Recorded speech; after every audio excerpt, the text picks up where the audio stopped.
Hello दोस्तों, स्वागत है आप सभी का मेरे डिफरेंशिएशन के वीडियो लेक्चर सीरीज़ में। अब तक हमने क्वेश्चन नंबर 3 तक कंप्लीट कर लिया है 1.1 का। अगर आपने वो वीडियो नहीं देखा है तो आई बटन पर क्लिक कीजिए और फ़ौरन जाकर के वो वीडियोस देखिए। ठीक है, आज के इस वीडियो में हम क्वेश्चन नंबर 4 से लेकर क्वेश्चन नंबर 8 तक करेंगे कंप्लीट और पूरा एक्सरसाइज आज कंप्लीट करेंगे। तो शुरू से आखिर तक पूरा वीडियो देखिए और सब्सक्राइब कर दीजिए फ़ौरन मेरे चैनल को। ठीक है, तो चलिए शुरू करते हैं। क्वेश्चन नंबर 4 में हमें एक टेबल दिया हुआ है। एफ जी एफ डैश और जी डैश एक्स की वैल्यूज़ दी गई है और एक्स की वैल्यूज़ है 2 4 6। ठीक है, और उसके करस्पॉन्डिंग में उनकी वैल्यू 1 6 -3 4 वगैरह वगैरह सब दिया हुआ है। तो क्वेश्चन हम फर्स्ट क्वेश्चन देखते हैं। Capital R of X is equals to में है G bracket 3 + F of X. Function के अंदर देख रहे हो एक फंक्शन है और what we have to find capital R dash of 4, यानी कि r का डेरिवेटिव पता करना है कितने पर, 4 पर पता करना है, यानी डिफरेंशिएट करना है एट अ पॉइंट। ठीक है, तो सबसे पहले देखिए r डैश ये 4 पर हमें पता करना है, इसका वैल्यू आप 4 दे सकते हैं। x की वैल्यू जहाँ पर 4 है उसके करस्पॉन्डिंग में हमें इसकी वैल्यू निकालनी पड़ेगी। तो आप यहाँ पर एक चीज़ ऑब्जर्व कर सकते हैं, जैसे फंक्शन का डेरिवेटिव f डैश एक्स होता है तो r का डेरिवेटिव क्या हो जाएगा, r डैश एक्स। ठीक है ना, तो हम क्या करेंगे, हमें यहाँ पर करना पड़ेगा differentiate with respect to x। तो differentiate with respect to x करेंगे तो क्या हो जाएगा दोस्तों, आर एक्स बन जाएगा आर डैश एक्स। अब यहाँ ध्यान दो, ये g एक फंक्शन है, उसके अंदर के पूरे मटेरियल को हम क्या मान लेते हैं, थोड़ी देर के लिए x मान लेते हैं। ठीक है ना, तो ये g ऑफ x हो गया। अब g ऑफ x का डेरिवेटिव क्या होगा, g डैश एक्स। तो x जो है वो लिख दो हमने, लेकिन क्या वो x हमारा x था, नहीं। ठीक है, तो ये तो धोखेबाज निकला। तो क्या करेंगे अब इसका फिर से डेरिवेटिव, तो 3 का क्या हो जाएगा डेरिवेटिव 0, और f ऑफ x का क्या होता है derivative f dash x. Simple है ना, तो आपको आई होप क्लियर हो रहा होगा पूरा कंसेप्ट। तो ये 3 का डेरिवेटिव 0 हो गया और f ऑफ x का क्या हो गया f डैश एक्स। ठीक है, तो आगे बढ़ते हैं। 0 + f डैश एक्स ही होगा, तो ये क्या हो गया g dash of 3 + f of x हो गया। ओके, और यहाँ क्या बन गया f डैश ऑफ x। ठीक है, तो ये हमारा हो गया r डैश एक्स। अच्छा, हमें x की कौन सी वैल्यू पर सारी वैल्यू पता करनी है, 4 पर, है ना। r डैश ऑफ 4 निकालना है, तो r डैश ऑफ 4 क्या हो जाएगा, जहाँ जहाँ x है वहाँ वहाँ हम 4 लिख देंगे, यहाँ भी 4 लिखेंगे, यहाँ भी 4 लिखेंगे। ठीक है, तो ये देखो क्या हो जाएगा, आप देखो धीरे धीरे ये हो जाएगा 3 प्लस, बहुत ईजी क्वेश्चन है, ये हो जाएगा f ऑफ 4, है ना। x की जगह क्या लिखना है, हमें 4 लिखना है, पूरा रिप्लेस करके f ऑफ 4 इनटू में क्या हो जाएगा, x की जगह यहाँ भी क्या हो जाएगा दोस्तों, f ऑफ 4। ठीक है, f डैश ऑफ 4। ठीक है ना, अब सबकी वैल्यूज ढूंढनी है। टेबल में आप देख सकते हो f ऑफ 4, यानी कि फंक्शन की वैल्यू 4 पर कितनी है, फंक्शन की वैल्यू 4 पर 3 है। दिखाई दिया आपको, तो लिख लेते हैं भाई ये 3 है और फंक्शन की वैल्यू कितनी है f ऑफ 4 पर, टेबल से आप देख सकते हो f ऑफ x और 4 कितना दिखाई दिया, 3 दिखाई दिया। अच्छा, f डैश की 4 पर कितनी है, तो f डैश x की 4 पर है 5, दिख रहा है आपको, एकदम सिंपल है। चलो, तो अब ये 3 + 3 कितना हो जाएगा, अंदर पहले सॉल्व करेंगे, 3 + 3 6 हो गया, इनटू में क्या हो गया 5। अब हमें क्या देखना है, अब हमें g डैश ऑफ x 6 देखना है, यानी g डैश का 6 पर वैल्यू कितना है, 7 ही तो है। ठीक है, तो अब वहाँ पर कितना लिख देंगे हम, 7, और इनटू में कितना है बच्चों 5, तो कितना हो गया भाई 7 × 5 = 35, 35 आंसर आ गया। तो r डैश ऑफ 4 कितना आ गया, 35। एकदम सिंपल है कि नहीं क्वेश्चन, ये बस आपको कुछ है ही नहीं भाई इसमें एकदम। ठीक है, तो बाकी सब क्वेश्चन भी एकदम इजी था। इस स्टेप आपको क्लियर हो गए कैसे पूरा किया गया। ठीक है, अगर कुछ डाउट है तो आप कमेंट कीजिए। ओके, तो ये g डैश एक्स हो गया, ये g ऑफ x हो गया, ये सारी चीज़ें आपको क्लियर रखनी है कि किस तरह हम चीज़ों को करेंगे सॉल्व। ठीक है, तो अब बढ़ते हैं हम आगे। क्वेश्चन नंबर 3 इजी है आपका, क्वेश्चन नंबर 4 करते हैं। 3 आपका सिंपल है, ये भी तो फर्स्ट, एक्चुअली फर्स्ट नहीं, ये सेकंड क्वेश्चन था, हमने जो अभी किया है ये सेकंड क्वेश्चन था। ठीक है, अच्छा थोड़ा सा मिस्टेक हो गया, तो ये सेकंड क्वेश्चन था। ये फोर्थ क्वेश्चन हम देखते हैं, क्योंकि फोर्थ में थोड़ा फर्स्ट की तरह है, तो फर्स्ट और फोर्थ सेम ही है, तो मैं खाली फोर्थ करता हूँ। एस ऑफ एक्स दे रखा है आपको, जी ऑफ एक्स, यानी कि फंक्शन के अंदर फंक्शन है। याद है ऐसे फंक्शन को क्या कहते हैं, ज़रा सोचो, रिकॉल करो। ऐसे फंक्शन को हम कहते हैं कंपोजिट फंक्शन। समझ में आई बात। और हमें यहाँ भी क्या पता करना है, प्रीवियस क्वेश्चन की तरह एस डैश ऑफ 6, यानी कि एस का डेरिवेटिव करना है एट द वैल्यू ऑफ 6। तो पहले डिफरेंशिएट कर लेंगे फटाक से। मुझे बताओ जी ऑफ एक्स, इसको एक्स मानूंगा तो क्या हो जाएगा, G dash of g x हो गया, हाँ या ना। अच्छा फिर जी एक्स का डेरिवेटिव करना पड़ेगा, तो जी एक्स का डेरिवेटिव कितना हो जाएगा, जी डैश ऑफ एक्स। सही जा रही कहानी भाई हमारी। चलो तो आगे बढ़ते हैं। तो अब हमें इसकी कितनी पर वैल्यू चाहिए, 6 पर चाहिए, ठीक है ना। तो 6 पर देख लेते हैं इसकी वैल्यू क्या आना रही है। तो 6 पर ये हो जाएगा s dash of 6 equal to, जहाँ जहाँ एक्स है वहाँ 6 रख देंगे, यहाँ भी 6 रखेंगे, यहाँ भी 6 रखेंगे, ठीक है ना। तो ये हो जाएगा G dash of ji of 6, okay, into में जी डैश ऑफ 6, ठीक है। अब क्या करना है, बस आँख की अपनी कलाकारी दिखानी है और फटाक से वैल्यू देखना है। देखो तो जी ऑफ 6 कितना नज़र आ गया, जी के वैल्यू में 6 का वैल्यू कितना आ गया, 7 नज़र आ रहा है मेरे को। नहीं ना 7 नहीं, मेरे को तो 2 नज़र आ रहा है, ठीक है। यहाँ पर देख सकते हैं आप कितना नज़र आ रहा है, 2। तो ये भैया 2 हो गया। अच्छा जी डैश पर देखो 6 की वैल्यू कितनी नज़र आ रही है, क्या ये 7 है, हाँ हाँ हाँ बिल्कुल 7 ही है। तो बिना किसी दिक्कत के हम लिख देते हैं ये भाई कितना 7, जी डैश के एक्स पर 6 पर वैल्यू कितना है, 7 है, ठीक है। तो भाई 7 लिख देते हैं फटाक से इसकी वैल्यू। तो ये हो गया भैया 7। तो अब हमें किसकी ज़रूरत है, अब हमें जी डैश ऑफ 2 भी देखना है ना। अभी ख़त्म कहानी कहाँ हुई है, जी डैश ऑफ, तो जी डैश की 2 पर वैल्यू तो भैया 4 है, तो 4 इंटू 7 कितना हो गया, 28 हो गया। बड़ा ही सिंपल क्वेश्चन है एकदम, कोई दिक्कत की बात ही नहीं है इस क्वेश्चन में। पूरे मार्क्स आने चाहिए आपके तो इस क्वेश्चन को, ठीक है ना। देखते ही एकदम आंसर कर देना, बस आपको पता है। और डैश का मतलब क्या होता है, डिफरेंशिएट होता है, ठीक है ना। तो बढ़ते हैं नेक्स्ट क्वेश्चन की ओर हम। क्वेश्चन नंबर क्वेश्चन नंबर 5 हमें दे रखा है, assume that f dash 3 is -1, g dash 2 is 5, g of 2 is 3 and y is f of g of x, then find dy by dx at x is equals to 2, ठीक है ना। At x is equals to कितना दिया है, 2 दिया है, आपको बहुत छोटा छोटा दिख रहा होगा। तो भाई d y by d x है, यानी y को क्या करना पड़ेगा, सबसे पहले y को क्या करना पड़ेगा, डिफ्रेंशिएट करना पड़ेगा, तभी तो ये y की फोटो कैसी नजर आएगी, d y by d x की। तो d y by d x बन गया। अच्छा अब यहाँ बताओ क्या होगा, यहाँ क्या घटना घटेगा, ये f dash of g x हो जाएगा। समझ में आ रही बात। इनटू में g का भी डेरिवेटिव करना पड़ेगा, कंपोजिट रूल, चेन रूल याद आया, ठीक है। अच्छा हमें x की वैल्यू कितने पर डेरिवेटिव निकालना है, x इज इक्वल्स टू 2 पर, तो क्या लिखेंगे भाई, d y by d x at x is equals to 2, ठीक है ना। तो जहाँ जहाँ x है वहाँ 2 लिख दो भाई फटाक से। तो ये हो जाएगा f dash of g of 2, ठीक है। और भैया इनटू में क्या हो गया, g डैश ऑफ 2, सही जा रहे हैं हमारी कहानी, g डैश ऑफ 2। तो g ऑफ 2 हमें टेबल से निकालना पड़ेगा, टेबल नहीं है तो दिया हुआ है हमें g ऑफ 2। तो g ऑफ 2 क्वेश्चन में हमें दे रखा कितना है, 3, ओके।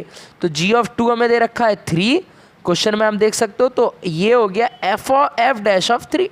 अच्छा जी डैश ऑफ 2 भी दिया है क्या, देखो देखो कितना है, 5 नज़र आ रही है, तो 5 हो गया हमारा G dash of 2, sorry G dash of 2 कितना हो गया हमारा, 5। तो 5 लिख दिया। अभी कहानी खत्म नहीं हुई है, अभी एफ डैश ऑफ 3 भी देखना है। तो एफ डैश 3 भी तो दे रखा है आपको, कितना है, -1, तो -1 इंटू 5 हो जाएगा -5, ठीक है। यहाँ मेरा 5 लिख दिया है, एक्चुअली -5 आएगा, एरर कर देना आप लोग, ओके।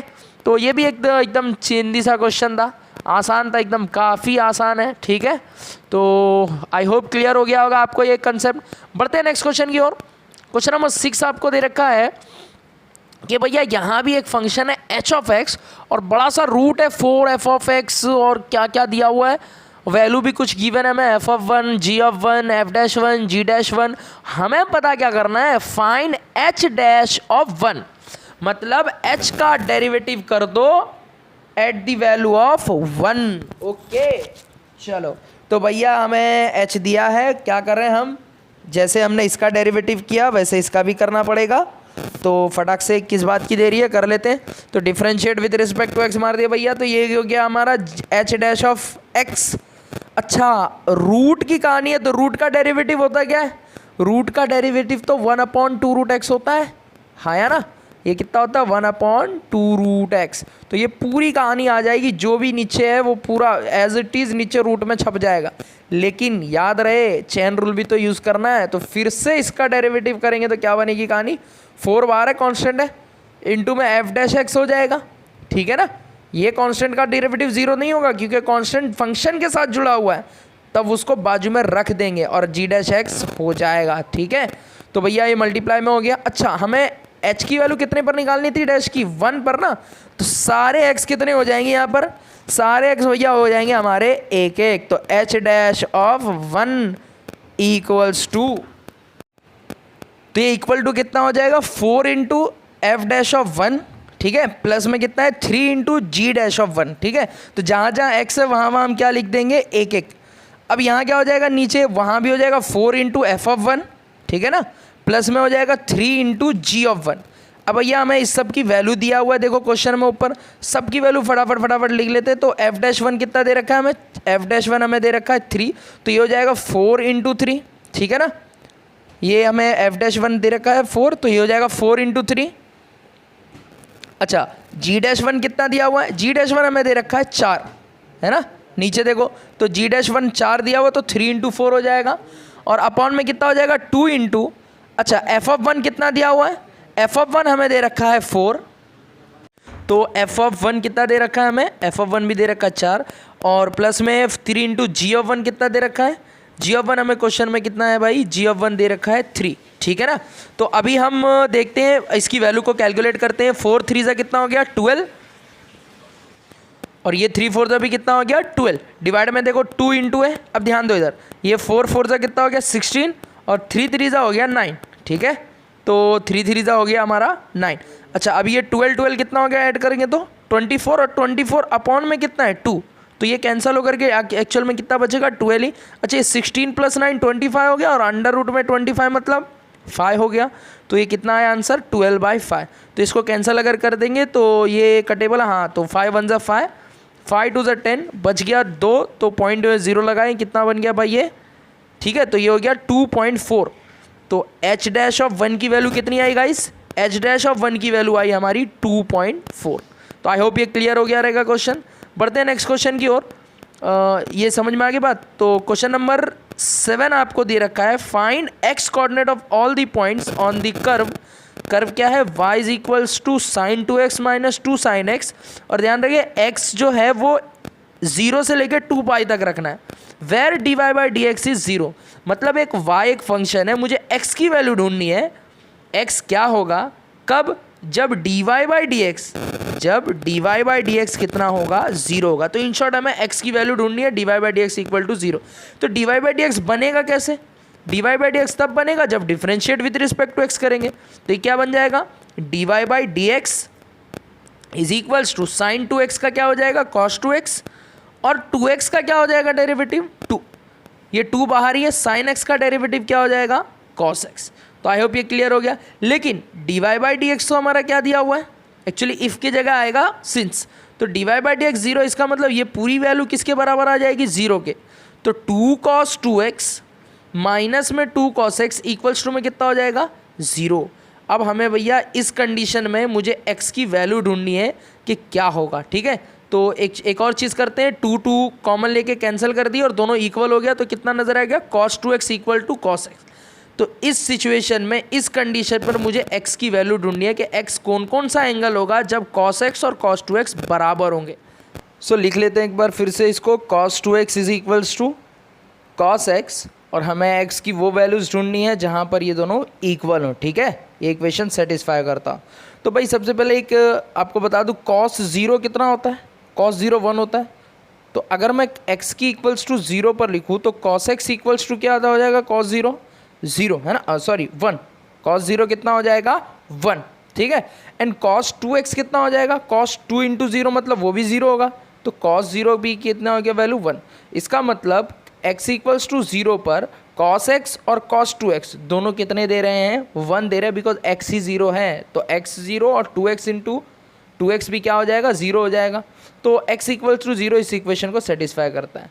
अच्छा x के जैसा ही 2 पाई है, 0 के इतना ही 2 पाई है, 2 पाई मतलब 360, तो cos की 0 पर जितनी वैल्यू है 360 पर भी उतनी ही होती है। अच्छा cos 2x कितना हो जाएगा 2 पाई इंटू 2, दैट मीन्स 4 पाई, ठीक है ना। तो 4 पाई पर इसकी वैल्यू कितनी होगी ये देखते हैं। तो 4 पाई भी गाइज इसकी वैल्यू 1 ही होती है जितना 2 पाई पर होता है। ये कैसे होता है इस चीज़ को ज़रा समझो, 360 इंटू 2, इसका मतलब ये है कि देखिए ग्राफिकल अगर वे में समझे तो 0 मतलब अभी यहाँ पर है, एक राउंड कंप्लीट किया तो कितना हो गया 360, है ना 2 पाई, एक और राउंड कंप्लीट किया तो कितना हो गया 360 प्लस 360 कितना हो गया इसका, तो यहाँ पर ये 0 है, ये 2 पाई है, और ये कितना है 4 पाई। तो एक ही टर्मिनल आर्म पर ये सारे एंगल की वैल्यू आ रही है, इसीलिए इसका वैल्यू क्या आएगा 1 आएगा, ठीक है ना। तो x इज इक्वल्स टू 2 पाई, एक इसका सोल्यूशन मिल गया। तो और भी कुछ एंगल होंगे तो उसको कुछ हम आर्बिट्रेरी कंसीडर करते हैं। मान लीजिए मैंने एक एंगल कंसीडर किया, x की वैल्यू मैंने कंसीडर करी 30 डिग्री, ठीक है ना। तो 2x कितना हो जाएगा 60 डिग्री। अगर 30 डिग्री x है तो 2x कितना हो जाएगा 60 डिग्री। लेकिन cos 30 और cos 60 सेम होते हैं क्या? तो 30 हमारा यहाँ पर एंगल होगा ही नहीं, बिकॉज ये दोनों सेम ही नहीं होंगे। तो cos 60, अच्छा अब cos 60 का डबल कितना हो जाएगा 60, मतलब डबल हो जाएगा 120। तो फर्स्ट क्वाड्रेंट में cos पॉजिटिव होता है लेकिन सेकंड में नेगेटिव होता है, तो 60 डिग्री भी नहीं रख सकते क्योंकि दोनों सेम नहीं आ रहा है। अच्छा व्हाट अबाउट 120? 120 का डबल कितना हो गया 240, क्योंकि x का हमें 2x के साथ भी इक्वालिटी चेक करना है ना। तो देखो सेकंड क्वाड्रेंट में भी cos नेगेटिव होता है और थर्ड क्वाड्रेंट में भी cos नेगेटिव होता है, तो यहाँ एक चांस है 120 का होने का, ठीक है ना। तो लेट कर लेते हैं, एक बार चेक करते हैं कितना आता है cos की 120 पर वैल्यू और cos की 240 पर वैल्यू। तो cos 120 कितना हो जाएगा भाई, cos 120 तो नहीं याद है। अच्छा इसे मैं अलाइड एंगल में कन्वर्ट कर सकता हूँ। ये जो है दो अलाइड एंगल के आसपास है 180 और 90 के, तो मैं 180 प्रेफर करूँगा। क्यों, इसका रीज़न मैं बताता हूँ। ये 180 माइनस 60 है, ठीक है ना। ध्यान रहे जब भी आपको 180 नज़र आ जाए तो cos ही रहेगा, वो चेंज नहीं होगा। समझ में आ रही बात, cos क्या रहेगा, cos ही रहेगा। 180 लो या x एक्सिस का आप कोई भी एंगल रखो अलाइड एंगल के तौर पर, तब वो चेंज नहीं होंगे, ठीक है ना। जैसे मतलब x एक्सिस पर इधर 180 डिग्री आते हैं और इधर 360 डिग्री, ठीक है। अच्छा तो बाकी जो बचा हुआ एंगल है वो उसके साथ मिला दो। कौन बच गया एंगल यहाँ पर 60, तो ये 60 मिला देंगे इसको, तो cos 60 हो गया।